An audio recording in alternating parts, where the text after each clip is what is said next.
श्री अष्टवधान जागृत अष्टप्रधान वेष्टित ज्ञानंकार मंडित शस्त्रास्त्र शास्त्र शस्त्र पारंगत राजनीती धुरंधर प्रौढ प्रताप पुरंदर क्षत्रिय कुलावतंस सुवर्ण सिंहासनाधीश्वर श्री श्री श्री श्रीमंत श्रीमंत श्रीमंत योगी जाणता राजा शिवछत्रपती महाराज की जय जय जय जय जय जय भवानी जय जय जय जय जय शिवाजी जय जिजाऊ जय शिवराय जगदंब. माझ्याकडून तुम्हा सर्वांना दिवाळीच्या खूप खूप शुभेच्छा.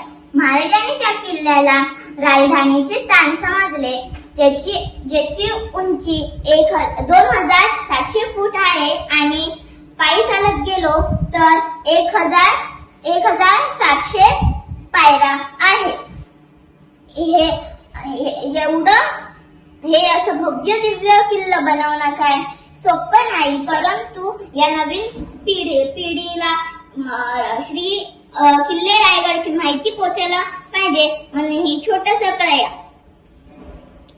जसं आपण किल्ल्याच्या पायथ्याशी होऊ आपल्याला पाहायला मिळते होळीकुंड.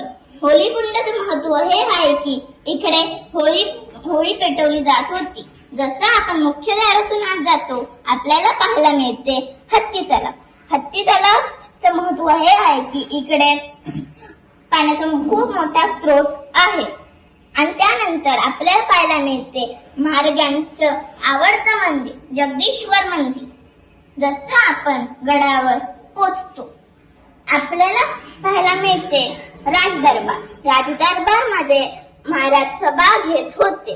मला अजून एक स्थान तुम्हाला दाखवायचं आहे ते म्हणजे टकमकटोक.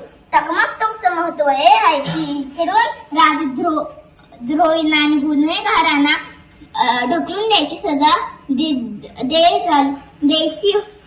जात होती. धन्यवाद.